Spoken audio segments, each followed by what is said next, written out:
Vse bo. Smo? Ja, smo. Torej, podpora je dopolnilo malce negotova trenutno. Ne, glede, ne gre za negotovost, gre za pač nastopanje. Ne?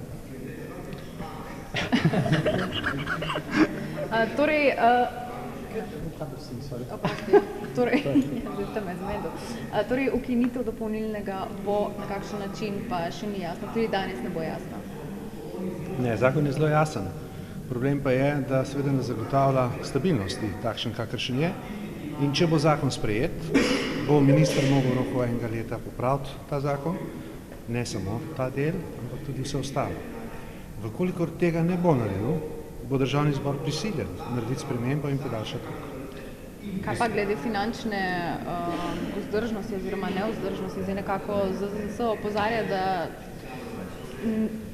zmanjka 70 milijonov in Bertoncelj je že povedal, da iz proračuna teh 70 milijonov ne bo prišlo. Ja, zdaj zdravstvena blagajna je bila navajena, da če izmanjka, mora pač nekdo dati, ker če lahko kje špekulira in se igra, se lahko igra na emocijah ljudi, kadar gre za zdravstvo, so pripravljeni narediti vse. Se sami po sebi sklepate, kaj ste takrat pripravljeni narediti. Ampak s to zdravstveno blagajno bo treba enkrat tudi resno obračunati. Ne začnejo malo manj trošiti tam, kjer se ne troši. Ta zdravstvena blagajna pravi bistveno več neupravičenih izdatkov, kot bi to lahko bilo dovoljeno.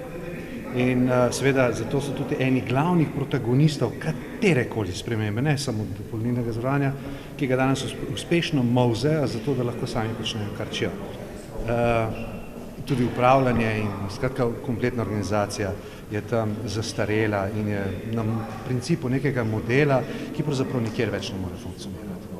Kako vi vidite dogajanje glede ministrice, ali bo danes potrjena, kaj prognozirate? Koliko nam to dviguje pritisk?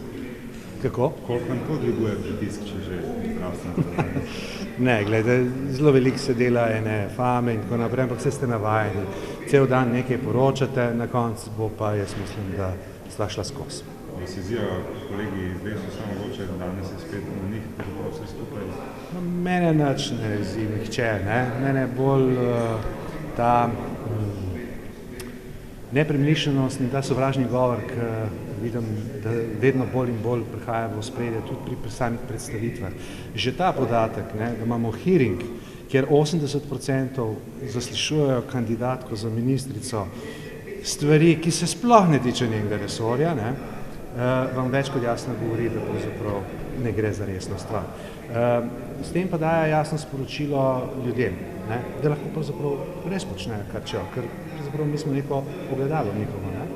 Kako pa je s političnim trgovanjem? Vemo, pri manjšinski vladi podpora ni samo umevna, torej morate se pogovarjati med sabo. Kje je ta meja med pogovori, političnim kupčkanjem in na drugi strani tudi korupcijo?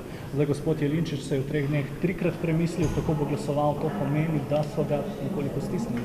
Nekateri. V medijih se zdaj zelo rado uporablja beseda korupcija, pa politično kupčkanje, ker se to lepše sliši, ne? Ampak v vsaki politiki, kjerkoli vedno obstaja kompromis. Tega sicer nihče noče slišati, ampak na koncu vedno mora priti do enega kompromisa. Kompromis pa seveda ima tudi včasih posledice, neke določene dogovore in stvar tega pa je, ali na koncu v tem državnem zboru to sprejmemo ali ne. Kako dragi pa so poslanski glasovi? Verjetno zdaj v manjšinski vladi najdražji do zdaj? Ne, so bili že kje druge tudi dražji, veste, pa je bila močna koalicija, spomnite se Zujf, koliko je bil drag. Hvala lepa. Hvala.